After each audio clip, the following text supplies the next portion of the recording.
गजा से हैं, लेकिन इस बार भूख से तड़पते और मदद की गुहार लगाते लोग गजा के नहीं हैं। इस बार तस्वीर बदली हुई है। कैमरे के सामने इजरायली हैं जो 7 अक्टूबर 2023 को बंधक बनाए गए थे। इन तस्वीरों ने पिछले 2 दिनों से गजा की तस्वीरों से ज्यादा सुर्खी बटोरी है और एक नई बहस छेड़ दी है, क्योंकि इन दृश्यों के बाद इजराइल में लोग सड़कों पर हैं, सरकार से मांग कर रहे हैं जंग रोको और हमारे लोगों को वापस लाओ।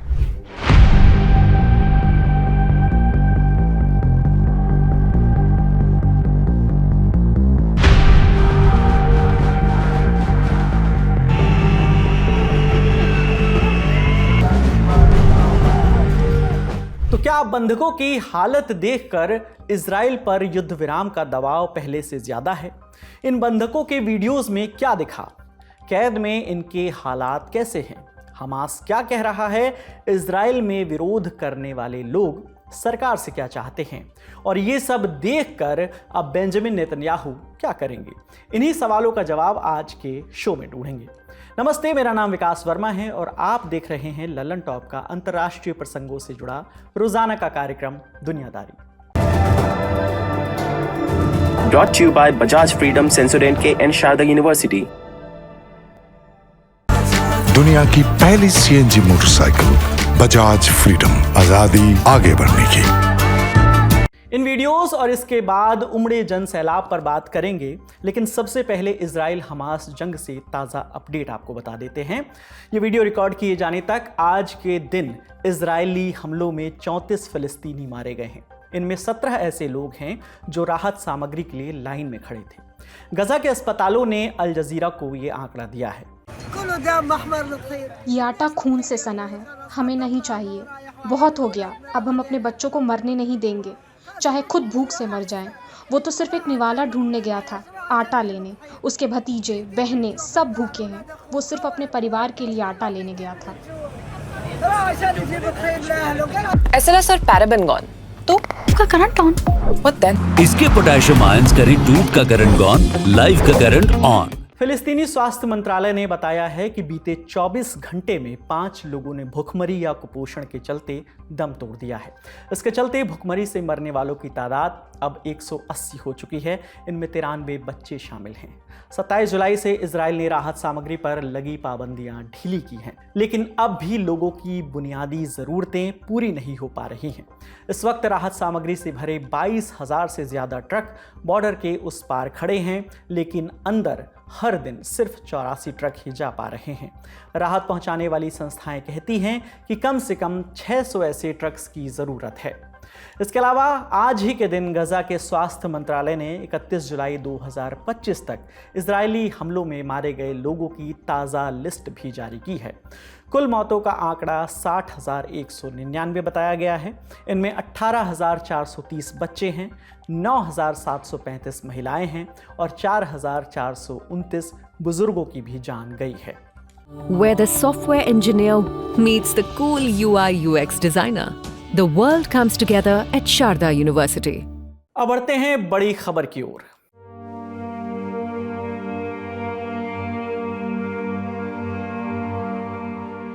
ये एवियाटर डेविड हैं। 1 अगस्त को महीनों बाद उनके परिवार ने उन्हें देखा। राहत की सांस ली कि डेविड जिंदा हैं, लेकिन ये राहत क्षणभंगुर थी। डेविड के भाई ने रॉयटर्स से बताया कि वो जिंदा कंकाल जैसे दिखते हैं। वीडियो में दिखता है कि उनका चेहरा बेजान है, हड्डियां चमड़ी से बाहर झांक रही हैं। वो एक अंधेरे टनल में कैद हैं। उनकी हालत बयान से बाहर है। वो कहते हैं, मैंने कई दिनों से कुछ नहीं खाया, पीने का पानी भी मुश्किल से मिला। और फिर कैमरा दिखाता है कि वो एक गड्ढा खोद रहे हैं। कहते हैं, शायद मेरी ही कब्र होगी। डेविड मदद की गुहार लगाते हैं और आखिर में कहते हैं कि अब बहुत कम वक्त बचा है। 7 अक्टूबर 2023 को उन्हें बंधक बनाया गया था। उस दिन वो एक म्यूजिक शो में हिस्सा लेने गए थे। अब उन्हें हमास की कैद में रहते हुए 2 बरस होने को हैं। 1 अगस्त को हमास ने उनका ये वीडियो जारी किया। इसके दृश्य ऐसे हैं कि हम जस का तस आपको वो वीडियो भी नहीं दिखा सकते। अगले दिन यानी 2 अगस्त को हमास ने डेविड का एक और वीडियो जारी किया, जिसमें उन्हें गजा के भूख से बेहाल दुबले पतले लोगों के बीच दिखाया गया है। कहा गया कि बंधक भूख से मर रहे हैं और वही हाल उनके बंदी बनाने वालों का भी है। वक्त बहुत कम है, अगर सीज फायर नहीं हुआ तो देर हो जाएगी। हमास ने 2 अगस्त को ही ये भी कहा कि उसके पास सशक्त प्रतिरोध का हक है, तब तक जब तक यरूशलेम को राजधानी रखते हुए एक संप्रभु फलस्तीनी राज्य की स्थापना नहीं होती। हमास के ये वीडियोस जैसे ही सामने आए, इजरायली लोगों में गुस्से की लहर दौड़ गई। हजारों लोग सड़कों पर उतर आए।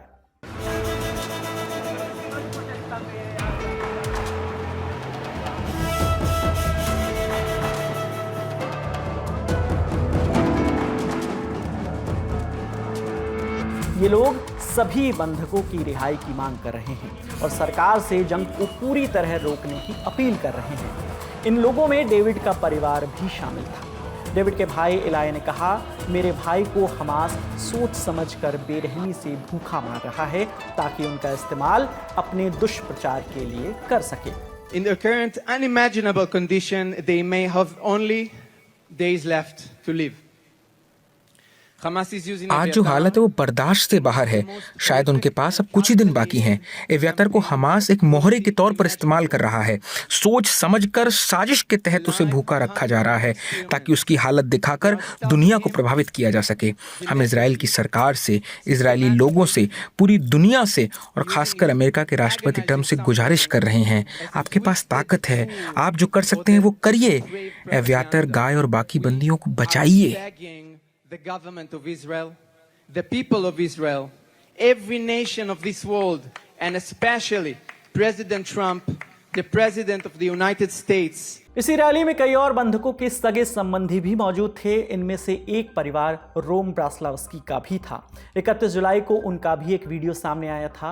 इसे फिलिस्तीन इस्लामिक जिहाद यानी PIJ नाम के एक फिलिस्तीनी गुट ने रिलीज किया था। 3 अगस्त को रोम के परिवार ने इसके इस्तेमाल की इजाज़त मीडिया को दी। ये वीडियो भी हम आपको दिखा नहीं सकते। वीडियो में देखा जा सकता है कि रोम की आंखों में आंसू हैं। वो मदद की गुहार लगा रहे हैं। वो कहते हैं, मैं बहुत दर्द में हूँ, ऐसा दर्द जो नाकाबिले बर्दाश्त है। मैं अब खड़ा नहीं हो सकता, चल भी नहीं सकता। अब मैं सिर्फ नीचे लेटा रहता हूँ। पहले ये लोग थोड़ा खाना पानी देते थे, अब तो कुछ नहीं देते। आज सिर्फ 3 टुकड़े फलाफल के खाए हैं। कल किसी तरह एक थाली चावल मिला था। बस मैं सो नहीं पाता, मैं जी नहीं पा रहा हूँ। जो कुछ भी तुम लोग कर रहे हो वो रोक दो। मैं मौत के मुहाने पर हूँ और मुझे पूरा यकीन है बाकी बंधक भी इसी हाल में हैं। ये वीडियो जारी करते हुए PIJ ने दावा किया कि ये 6 मिनट का वीडियो उस वक्त शूट हुआ था जब ब्रास्लावस्की से उनका संपर्क टूटने वाला था। उनका कहना है कि अब बंधक की हालत के बारे में उन्हें भी कोई मालूमात नहीं है। इसी साल अप्रैल में भी PIJ ने एक वीडियो जारी किया था जिसमें उनकी तबीयत खराब दिख रही थी और वो कह रहे थे, मैं नर्क में हूँ।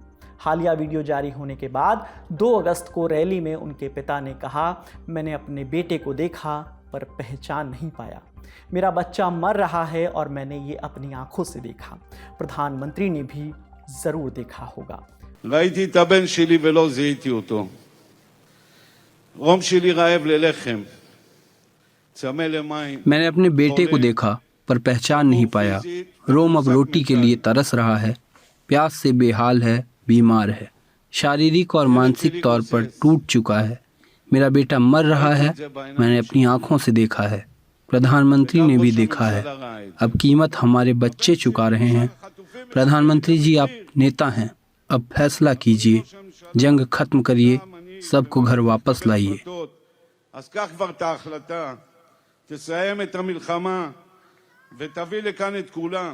इसराइली में एक और बंधक ओमर वेनकर्ट भी मौजूद थे जो डेविड के साथ कैद में थे और 505 दिन की कैद के बाद फरवरी 2025 में रिहा हुए। उनका कहना है कि हमास के लोग झूठ कह रहे हैं, उनके पास खाना होता है लेकिन वो जानबूझकर खाना नहीं देते। मुझे मालूम था बस एक दरवाजे के पार खाना था। मैं हर रोज उसकी खुशबू महसूस करता था और दिन भर में बस 2 चम्मच चावल मिलते थे। उनके पास सब कुछ था, फिर भी उन्होंने मुझे कुछ नहीं दिया। क्यों? उन्होंने मुझे ये सब क्यों नहीं दिया? उन्हें एवियातर से झूठ बोलना बंद करके पहले उसे खाना देना चाहिए। इतनी बुरी नीयत, इतनी क्रूरता। इसराइली में मौजूद लोग इजरायली सरकार से अपील कर रहे हैं कि वो जंग पूरी तरह रोके और सभी बंधकों की तत्काल रिहाई सुनिश्चित करे। सुनिए। ये जंग अब खत्म होनी चाहिए। इजरायली सरकार खुद से ये जंग नहीं रोकेगी, उसने मना कर दिया है। तो अब इस सरकार को रोका जाना चाहिए, हमारे लिए, हमारे सैनिकों, बंधकों, बेटों और पूरे मिडिल ईस्ट की अगली नस्ल के लिए।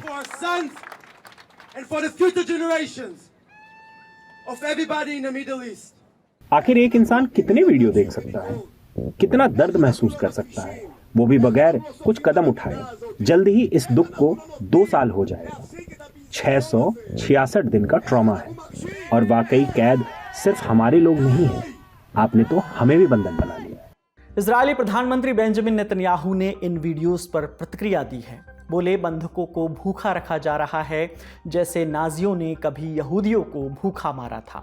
ये वीडियो इजराइल का इरादा तोड़ने के लिए बनाए गए हैं। आप उन्हें कैद खाने में बेहाल देख रहे हैं, लेकिन जो हमास के राक्षस उनके इर्द गिर्द हैं, उनके भरे पोसे मजबूत हाथ हैं, उनके पास खाने के लिए सब कुछ है, लेकिन वो हमारे लोगों को ऐसे भूखा रख रहे हैं जैसे नाज़ियों ने यहूदियों को रखा था। तो मुझे ठीक ठीक समझ में आता है कि हमास क्या चाहता है। वो कोई समझौता नहीं चाहता, वो हमें इन दर्दनाक वीडियोस से तोड़ना चाहता है, झूठ फैलाना चाहता है, लेकिन हम टूटने वाले नहीं हैं। मैं अब और मजबूती से डटा हूँ। बंधकों को छुड़ाना है हमें, हमास का खात्मा करना है और गजा को इजराइल के लिए खतरा नहीं रहने देना है। להבטיח שעזה לא תהווה יותר איום על מדינת ישראל। हमास और बाकी फिलिस्तीनी गुटों के पास अभी कितने इजरायली बंधक हैं वो भी जानते हैं। 7 अक्टूबर 2023 को हमास और दूसरे फिलिस्तीनी गुटों के लड़ाके सीमा पार इजरायली इलाके में दाखिल हुए। इस दौरान 1200 से ज़्यादा इजरायली लोग मारे गए। हमास करीब 250 लोगों को बंधक बनाकर ले गया। इनमें से अब तक 100 से ज़्यादा रिहा हो चुके हैं। कुछ की लाशें इजरायली सेना को गजा में मिली। इसके अलावा करीब 50 अब भी हमास की कैद में हैं। इनमें से सिर्फ 20 अभी जिंदा माने जा रहे हैं, 30 को मृत माना जा रहा है। जनवरी 2025 में बंधकों की रिहाई का एक रास्ता खुला था। दोनों पक्ष 15 महीनों की जंग के बाद एक सीज फायर के लिए सहमत हुए थे।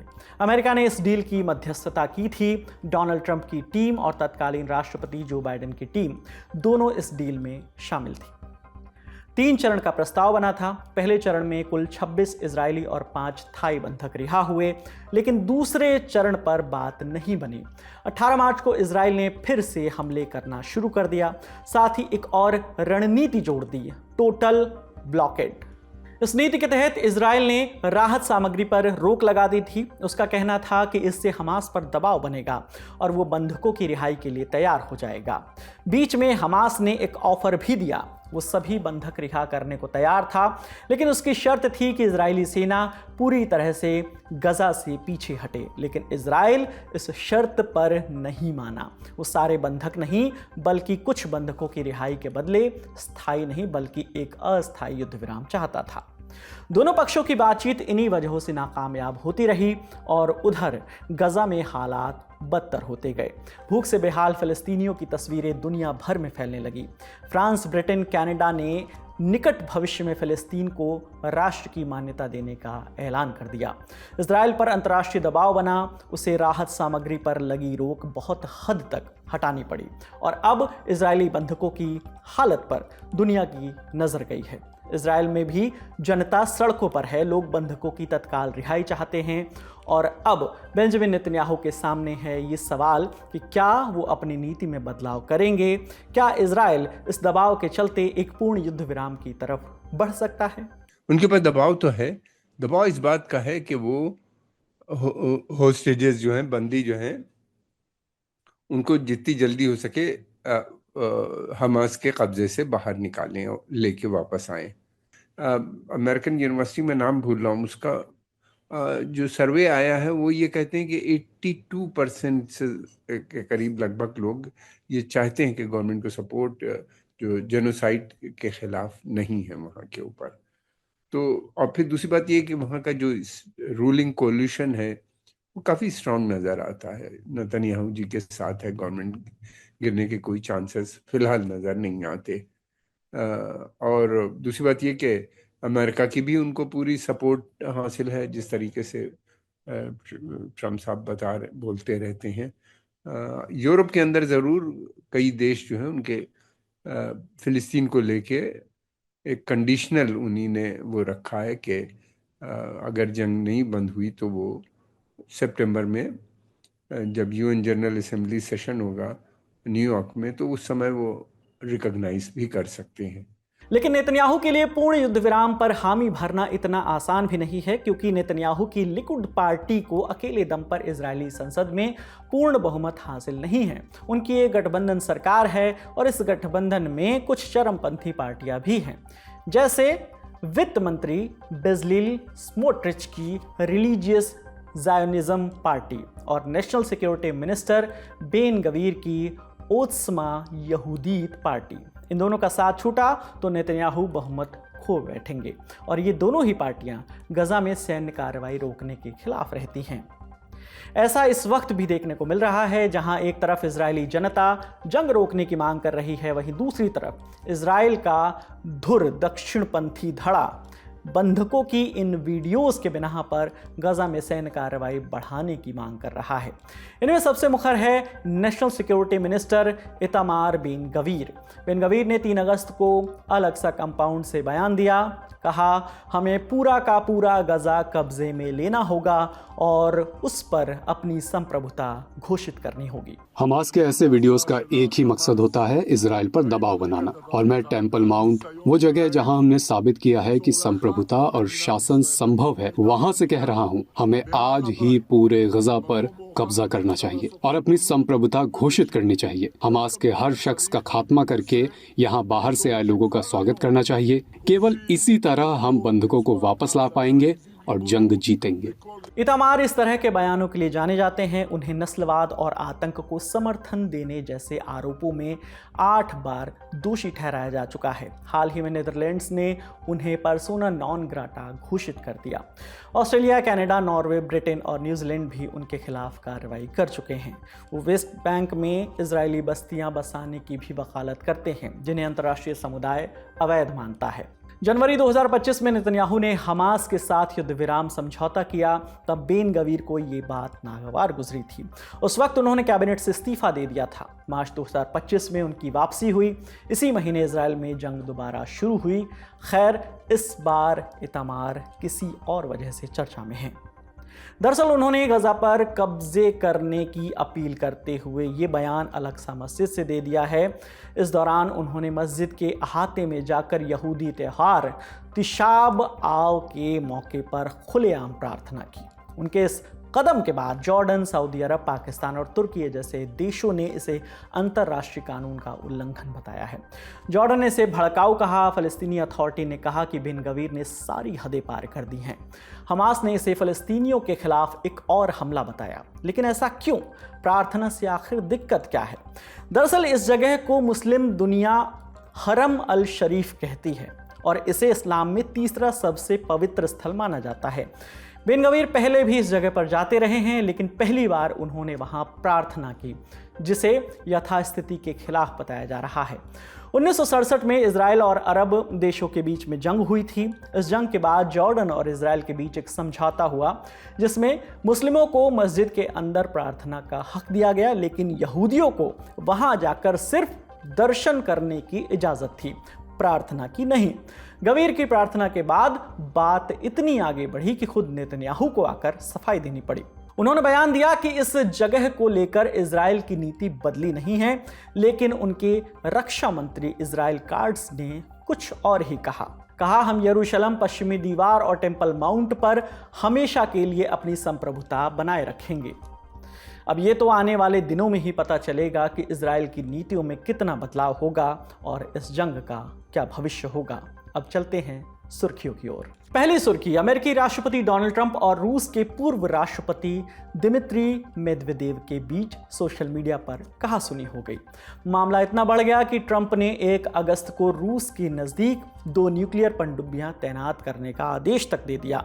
हालांकि तैनाती का एग्जैक्ट लोकेशन नहीं बताया गया, केवल एप्रोप्रिएट रीजन शब्द का इस्तेमाल किया गया। ट्रंप ने लिखा, शब्द बहुत कीमती होते हैं और कई बार अनजाने में गंभीर परिणाम भुगतने पड़ सकते हैं। मुझे उम्मीद है कि ये ऐसा मामला नहीं होगा। दरअसल डोनाल्ड ट्रंप पिछले कुछ दिनों से रूस पर यूक्रेन के खिलाफ जंग खत्म करने का दबाव डाल रहे हैं। इसी पर मेदवेदेव ने एक्स पर लिखा था कि हम इजराइल या ईरान नहीं हैं। ट्रंप का हर नया अल्टीमेटम युद्ध की धमकी माना जाएगा। दूसरी बात कि ट्रंप ने 30 जुलाई को भारत पर 25% टैरिफ लगाया था। वजह गिनाते हुए वो भारत पर भी दबाव डाल रहे थे कि वो रूस से बिजनेस कम करे। ट्रंप ने भारत और रूस के लिए डेड इकोनॉमी शब्द का इस्तेमाल कर डाला। इसके बाद जवाब में मेदवेदेव ने लिखा था, ट्रंप को डेड हैंड की ताकत याद रखनी चाहिए। डेड हैंड शब्द आया तो चलिए जानते हैं कि सोवियत यूनियन ने 1980 के दशक में एक ऑटोमेटिक परमाणु रिटेलिएशन सिस्टम बनाया था जिसे डेड हैंड कहते हैं। इसे पेरीमीटर सिस्टम भी कहा जाता है। इसको बनाने का मकसद ये है कि अगर रूस पर बड़ा परमाणु हमला हो जाए और उसके सारे नेता या कमांडर मारे जाएं, तब भी ये सिस्टम अपने आप एक्टिव होकर दुश्मन पर परमाणु हमला कर सकेगा। जब मेदवेदेव ने डेड हैंड शब्द का इस्तेमाल किया, ट्रंप तिलमिला गए और न्यूक्लियर सबमरीन की तैनाती का आदेश दे डाला। दूसरी सुर्खी भी रूस से है, ये विजुअल देखिए।